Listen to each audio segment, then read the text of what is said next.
the Chief Justice of India, D.Y. Chandrachud, sparked a massive debate in India by backing gender fluidity while hearing this case yesterday. While the Solicitor General of India was arguing that relationships within Indian laws are sanctified between a biological man and a biological woman, even in the Special Marriage Act, the CJI countered him, saying that he may be making a big value judgment by saying so.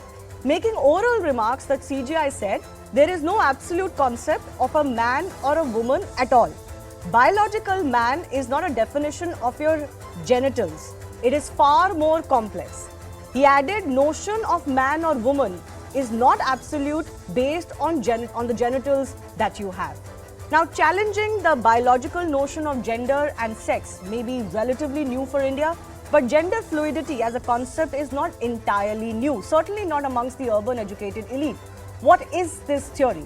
Now, gender fluidity refers to a gender identity that is not fixed or static, but instead can vary and change over time. Individuals who identify as gender fluid may feel that their gender identity does not fit within the traditional binary categories of male or female, or that it shifts between these categories or even beyond them. This is why among such individuals today there is an insistence to use their preferred pronouns like they, them and other such. Such individuals can be binary, gender queer, gender fluid or agender. Gender queer, for example, are individuals that feel that their identity is fluid, ever-changing mix of masculine and feminine traits. Gender fluid are those who may feel that their gender identity shifts and changes over time. Now, that people can identify as mixed or non-binary genders is one thing. It's quite another to suggest that because they feel a certain way, biological sex doesn't exist or can be brushed aside. On top of that, trans movements have moved beyond accepting gender identity to enforcing sex change therapies and mixed use of female-only spaces that have created a whole new set of problems. Some of the most staunch gender fluid movements today can be witnessed in countries like Canada, USA, UK, Australia, New Zealand.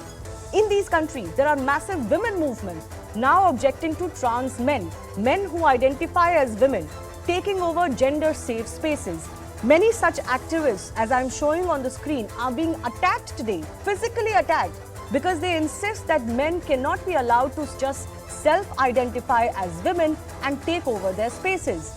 Many of them are also fighting to keep women's sports separated from trans men or male to female transgenders.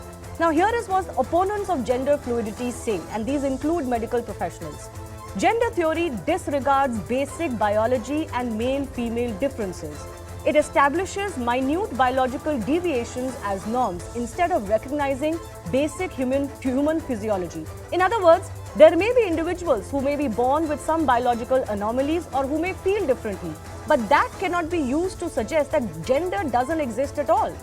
Dangerously, this theory today actively pushes children into sex change or puberty blocking, like it is happening in America, despite suggesting that gender is not based on biology. Finally, there is a massive danger emerging to women's safe spaces, with self-identity overruling biological sex and men self-identifying as women and being allowed to intrude into these spaces.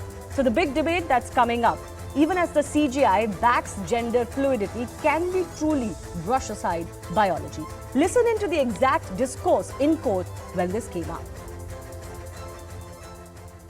A relationship between a biological male and a biological female, including special marriage act. But Mr. Solicitor, Number one, there's a very important value judgment which you are making, that the very notion of a biological man is absolute, or that a notion of a biological woman is also an absolute notion. Never change. Which is incorrect. The only biological man means biological man. It's not a question of notion. Possibilities of rights. Yes, of course it is. None of us. There is no absolute concept of a man or an absolute concept of a woman at all. That's the whole argument in a broader context. Biological man, my lord, means man only. It means, my lord, biological man. It's Biological not man a is not a matter of definition notion. of what your genitals are. It's far more complex. That's the point. We stop having rights if we are not a biological. So even when the Special Marriage Act says man and woman, the very notion of a man and a notion of a woman is not an absolute.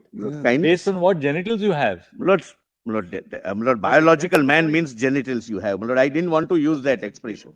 Lord, there are several acts if the notion is treated to be a guiding factor to decide man or a woman, then I will show several acts which your lordships would unintentionally make non-workable.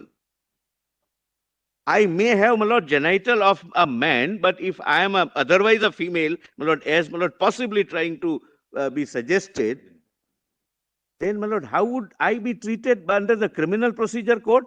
As a woman, my lord, can I be called? For 160 statement after a particular hour, I may say that this is only a notion. I may have a biological genitals of a man, but now I am a woman.